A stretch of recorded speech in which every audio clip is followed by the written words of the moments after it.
nínú ọ̀rọ̀ tá a fẹ́ bára wa sọ lónìí a fẹ́ sọ̀rọ̀ lórí nǹkan méjì. Yíyàgò fún òrìṣà sísìn. Ìkejì ni pé kí a máa ṣe ohun gbogbo fún ògo Ọlọ́run.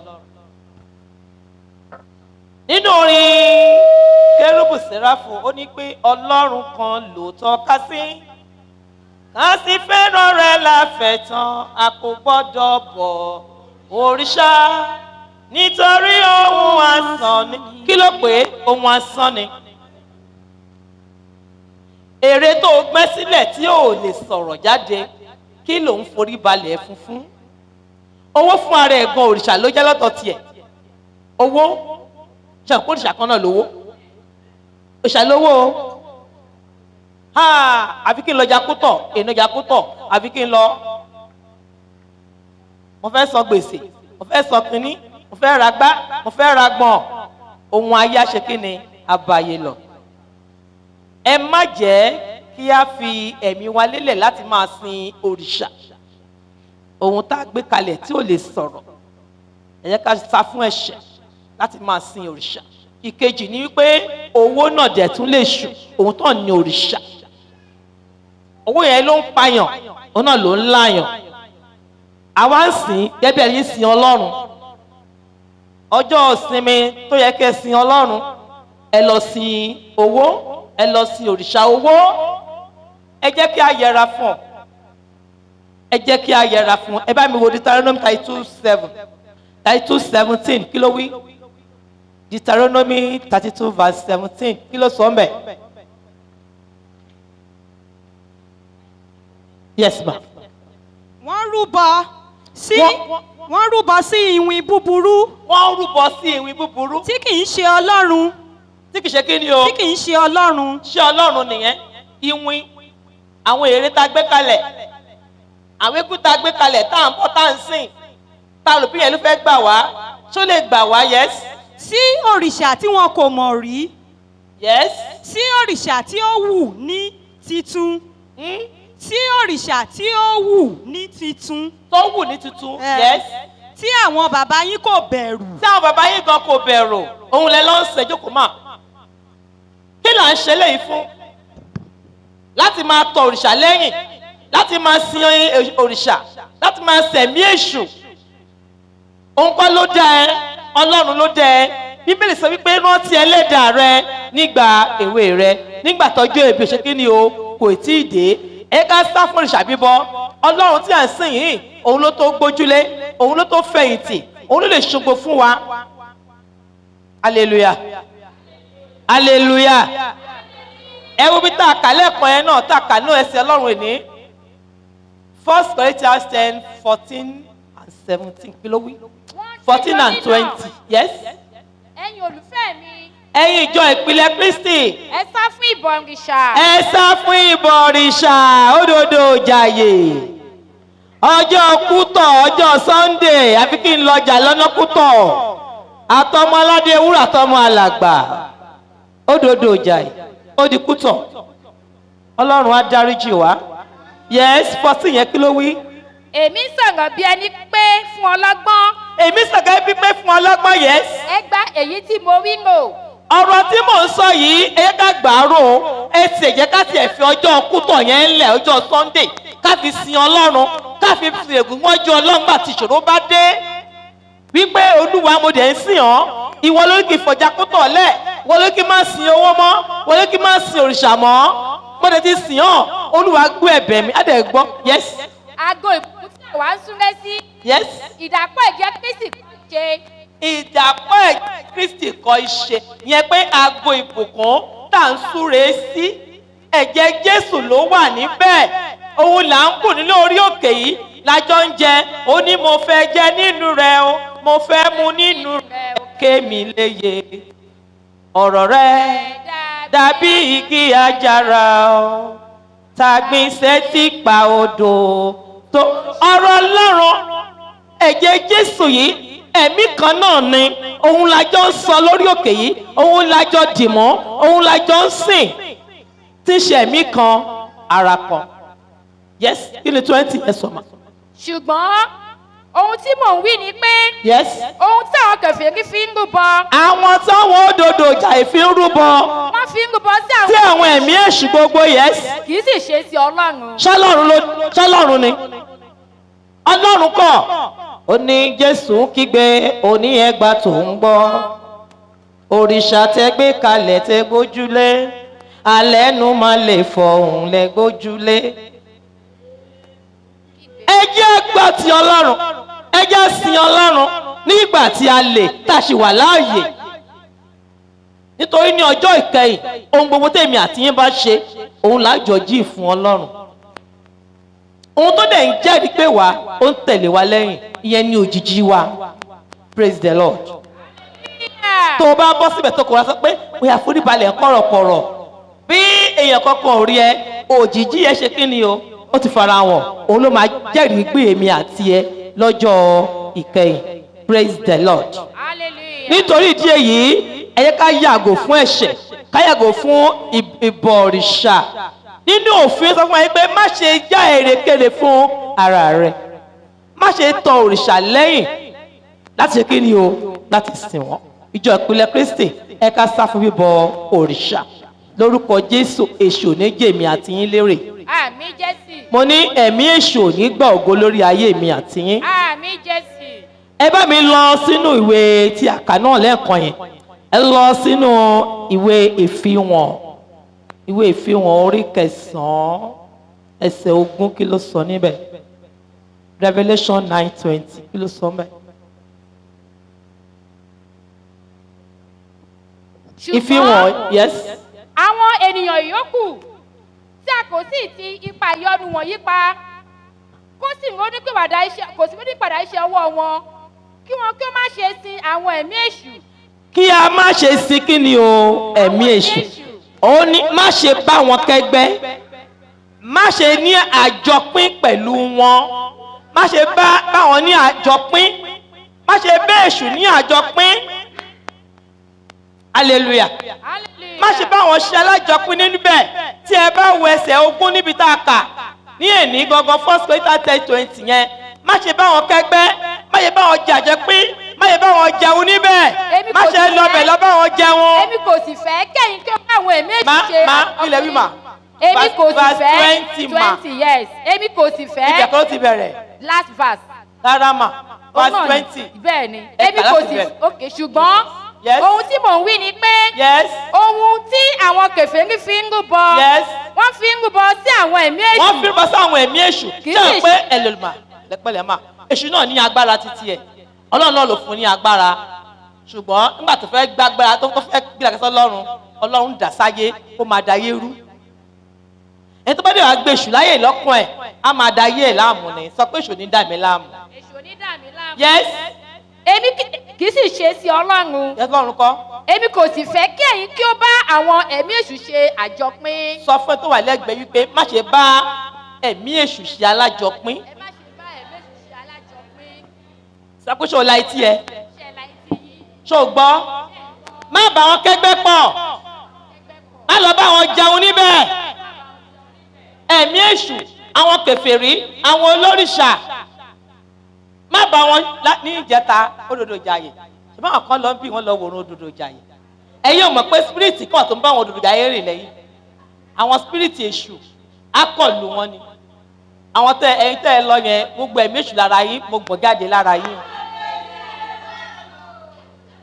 lórúkọ Jésù ẹ má ṣe bá wọn jà lájọpín.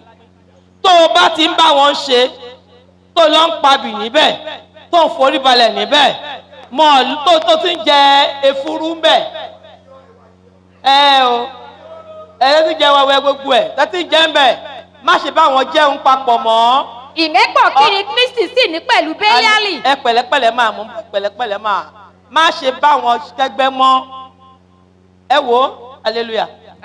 tí àwọn tó gbé báyìí wá ti ń bọ̀, tí wọ́n ń lọ tó ń bọ̀ báyìí níwájú mi báyìí, mo máa dúró kí wọ́n lọ dáúdáú, kọ́ lọ tán kí tó bọ́ta, torí pé kí ni àwọn ẹ̀mí tó ń tẹ̀lé wọn yẹn ní agbára. tó o bá lọ fọlá lọ gbá wọn báyìí ó tán nìyẹn. bẹ́ẹ̀ ni torí pé kí ni wọ́n ń rú kankan lọ ní wọ́n tó bá forí kó nìyẹn. Praise the Lord. àwọn náà ń wá àwọn ọmọ ìjọ lórúkọ Jésù àtẹ̀mí àti ẹ àníjẹ́ ọmọ ọjọ́ wọn o. Yes. hallelujah. Ẹ má ṣe fi àìdọ́gba dàpọ̀ pẹ̀lú àwọn aláìgbàgbọ́. Yes o, má ṣe bá wọn rúbọ séṣù. Ó ní ó di láéláé kan gbá èmi ò ní rúbọ fèṣù mọ́ o. Ó di láéláé èṣù ò ní jẹ lọ́dọ̀ mi o. Ó di láéláé kan. Ìwọ náà kọrin yẹn ó sì lọ ń jẹ lẹ́yìn kùlé ibẹ̀ ni.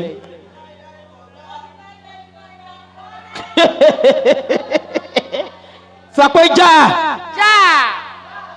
lórúkọ Jésù gbogbo ẹ̀mí burúkú tó lè fún wa sọ́kọ̀ yìí pé ká lọ máa bẹ́ṣù jẹun papọ̀ Ọlọ́run mú kúrò nù ayé wa lónìí. Àmín. Ẹ jẹ́ á jókòó máa torí Jésù Kristi Ọlọ́run tó dá wa yìí ó ń jowú o, ó ń jowú Ọlọ́run owú ni o.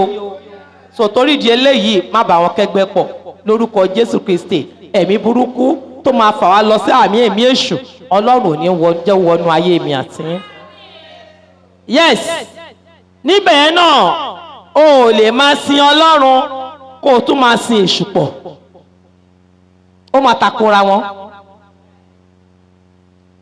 Kó máa bá èṣù kẹgbẹ́ kẹjọ máa jẹun lórí tébìlì. Kó tún máa bá Ọlọ́run náà jẹun lórí tébù. O gbọ́dọ̀ yàgò fún kan ni. Agbára Ọlọ́run ju tẹ̀mí èṣù lọ. Ìkan ló máa mú inú kò mú tèṣù àbí kò mú títí Ọlọ́run. Sọ fún ẹ tó wà lẹ́gbẹ̀ẹ́ yìí pé èwo ló fẹ́ múnú méjèèjì. Sọ̀rọ̀ ní kò sọ̀rọ̀. Ṣé ẹ̀mí èṣù ló fẹ́ bá lọ ni láti máa bá jẹ ni àbẹ́ẹ̀mí Ọlọ́run? Lórúkọ Jésù àdúrà wa ṣètọ́wọ́ gbà. Ẹ wo 2 Corinthians 6 yẹn 2 Corinthians 6 kí ló sọ ń bẹ̀? Verse 15 to 17 kí ló wí? Ẹ̀pọ̀ kí ni Kristi sì ní pẹ̀lú Bélíálì? Ìrẹ́pọ̀ Ọlọ́run ní pẹ̀lú Bélíálì àbẹ̀lé èṣù yẹn. Tàbí ìpínwó lẹni tó gbàgbọ́ ní pẹ̀lú aláìgbàgbọ́? Ìpín ọbẹ̀ pín fún ẹ. Ìwọ tó gbàgbọ́. Pẹ̀lú ẹni tó gbàgbọ́. Ìpín ọbẹ̀ pín níbẹ̀. Pátákùnrá wọn á gbé ọtí lé ẹ lọ́wọ́ kó lọ máa mú nlé. Wọ́n á gbé po fún ẹ. Lọ́sàn máa gbé pè fún ẹ àkàrà. Ẹ̀wà wọ́n á gbé fún ẹ kó lọ jẹ nlé. Tó bá yẹ ti lọ oúnjẹ ń di òrìṣà.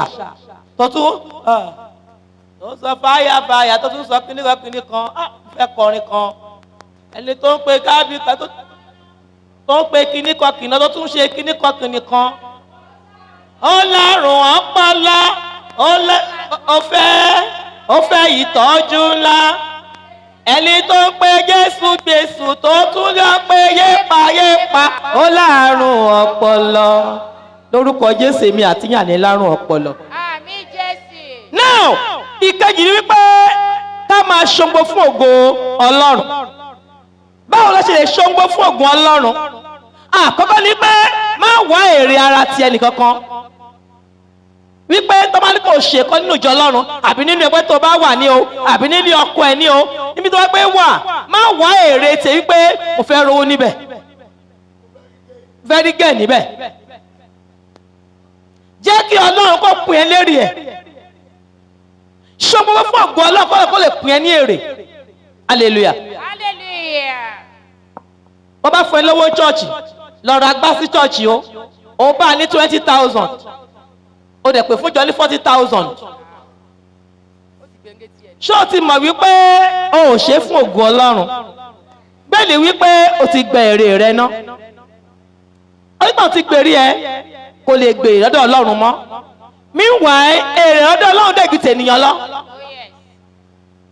Ṣé tó jẹ́ wípé ní chọ́ọ̀chì bíbá yìí wọ́n ń ṣiṣẹ́ bíbá yìí láyìíká wọ́n ní kó ṣe project kó wọ́n máa supervise wọn kò lọ bí iṣẹ́ fún ọ̀sẹ̀ kan sọ́sẹ̀ méjì. Ní ìpẹ̀yìndà kò dẹ̀ sọ pé òun fẹ́ mú nínú owó yẹn kó fi lọ ṣe oúnjẹ fún ìyàwó òun nílé. Ní ìpẹ̀yìndà bẹ̀ ṣé kò rí èrè ni? Ó máa rí èrè torí pé kí ni kò wá ìjẹ fúnra rẹ̀ nìkankan kò wá fúnra rẹ̀ ó wá fún ògo Ọlọ́run pé Olúwa mo fi lè fún ẹ pé mi lérè. Bẹ́ẹ̀ náà nínú ẹgbẹ́ kọ̀ọ̀kan bẹ́ẹ̀ nínú ẹgbẹ́ kọ̀ọ̀kan nínú ìjọ yìí nílé ọkọ ẹ̀gan náà má wá èrè fún ara rẹ̀ wá èrè fún Ọlọ́run kí Ọlọ́run kó lè pín ẹ ní èrè. Tí ẹ bá wo ẹsẹ̀ yẹn tí a kà bí lénìí verse 10, chapter 10, verse 24. Kí ló wí ńbẹ̀? kí ẹnikẹ́ni má ṣe wá ti ara rẹ̀. Má wèrè tara rẹ nìkan Yésù. Ọ́n kí olúkúlùkù máa pa. Máa wá èrè ọmọlàkejì ẹ. Má pa ọmọlàkejì ẹ lára, má pa ìjọ ní ara. Ṣé torí ẹ ló ṣe ń pawó ṣọ́ọ̀ṣì? A máa gbowó. Ó kẹ̀ náwó sí ṣọ́ọ̀ṣì. Ṣé o mọ̀ wípé irú èèyàn bẹ́ẹ̀ yẹn ó ti fa ẹ̀gúnlé rẹ̀ ní orí? Praise the Lord. Irú èèyàn bẹ́ẹ̀ yẹn á pàdé pé kò sí ló máa bá jà. Nítorí pé kí ni ó ń wá èrè fún ara ẹ̀, kán lè mọ̀ wípé òun lòún ṣe kí ni o, òun lòún ṣiṣẹ́ yẹn. Wíárásì owó òòjọ́ ló fi ṣe, kì í ṣe owó àpò ẹ̀. Owó òòjọ́ ló fi ṣe, ó fowó àbù ṣe àbúlálejò, ó dẹ̀ ń retí èrè lórí ẹ̀. Ẹ jẹ́ ká ṣe gbogbo fún ògo Ọlọ́run. Má ṣe wá èrè pàtí ara ẹnìkan, wá tìjọ Ọlọ́run, wá ti ọmọlàkejì ẹ. Nínú Bíbélì ìtàkùn yẹn náà wọ́n sọ fún wa pé ohun tó bá ń tà lọ́jà ní ká máa rà ká jẹ. Bẹ́ẹ̀ni tí ó bá gbàgbọ́ bá pè wá sóde, ohun tó bá gbé ilẹ̀ fún ayé kéde o ká bà jẹ́, nítorí kí ni ẹ̀rí ọkàn. Má ṣe pé ṣé gungun jẹ́ fún mi lénìí? Èmi ò jẹ́ gun ẹja o, ẹ bá mi lọ wá tọ́kì o. No, ohun tó bá gbé fún ẹ ò ní kó o jẹ. Ṣùgbọ́n tó bá gbé àṣeyẹ sílẹ̀ fún ẹ wípé oye tó ń ṣe yìí òun fi rúbọ ni o, òun fi ṣẹbọ ni o, kí ni Bíbélì yẹn sọ nínú ẹsẹ̀ 28? Ṣùgbọ́n bí ẹnìkan bá wí fún yín pé yes, a ti fi èyí ṣẹbọ, a fèyí ṣẹbọ, ẹ má ṣe jẹ. má ṣe kí ni o? Ẹ má ṣe jẹ. Ẹ̀yin ló ń jẹjẹkújẹ. Ó ṣe sàárà o, ẹ máa bọ̀ wá bá jẹ́ o. Bó o bá jẹ́, o ti jẹ wèrè, o ti jẹ nǹkan, o ti jẹ ẹ̀ṣẹ̀, o ti jẹ nǹkan àìmọ́. Bíbélì wípé má ṣe ṣe kí ni o? Má ṣe jẹ. Nítorí kí ni? Ẹni tí ó fi wọ̀. Nítorí kí ni màmá? Nítorí ẹ̀rí ọkàn màmá. Báwo o ti fi ṣẹbọ ni? Má jẹ. Torí pé Olúwa ló ní ilẹ̀ àti ẹ̀kún rẹ̀. Praise the Lord. Hallelujah. Praise the Lord. Hallelujah. Ní Bíbélì yẹn sọ fún wa wípé ká má ṣe jẹ́ ohun ìkọ̀sẹ̀. Sọ pé mi ò ní jẹ́ ohun ìkọ̀sẹ̀. Mi ò ní jẹ́ ohun ìkọ̀sẹ̀. Verse 32 yẹn nìyẹn. Má ṣe jẹ́ ohun ìkọ̀sẹ̀. Ní 31 ó sọ fún wa wípé bí a bá ń jẹ, tí a bá ń mu, tó dùn fún wa lónìí, tó dùn fún wa lọ́la, ká máa ṣe ohun gbogbo fún kíni o? Fún ògo Ọlọ́run. Verse 31 kí ló wí? Ẹ̀yin màmá tó wà bẹ́ẹ̀ yẹn bẹ́ẹ̀ wá sọ, ẹ jókòó tí, ẹ jókòó. Ẹ̀yin màmá ẹ pè fún mi mẹ́yẹn. 1 Corinthians 10:31. Ẹ kà á fún mi. Nítorí náà, bí a bá ń jẹ, bẹ́ẹ̀ yìí bá ń jẹ, yes.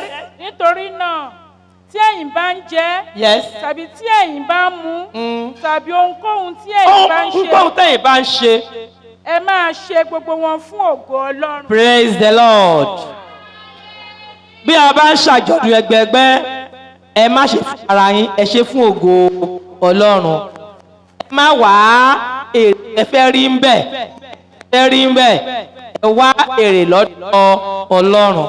Ògo Ọlọ́run ni kẹ́ ẹ máa wá, ẹ má wá ògo ènìyàn. Má dẹ̀ jẹ́ ohun ìkọ̀sẹ̀ fún ọmọlàkejì ẹ. Má jẹ́ ohun ìkọ̀sẹ̀ fún ìjọ yìí.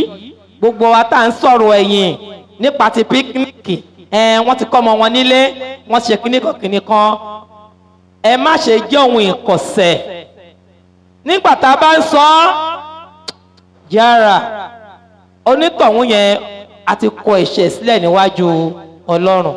Nítorí pé kí ni ìwọ tó ń sọ̀rọ̀ yẹn o ò lè ṣe é, o ò lè organize ẹ̀.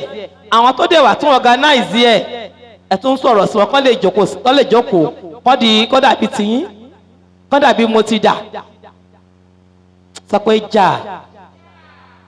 Ẹ̀yin tẹ̀ sọ pé jà yẹn, ẹ̀yin gangan lẹ wà ń di ọ̀rọ̀ yẹn. Ẹ̀yin lóhun ìkọ̀sẹ̀. Má ṣe jẹ́ ohun ìkọ̀sẹ̀. Ibi tó o bá ti kọsẹ̀, tó o ti ṣubú, lọ padà síbẹ̀ kó lọ ṣàtúnṣe o kó tó ṣe kí ni o kó tó pẹ́ jù.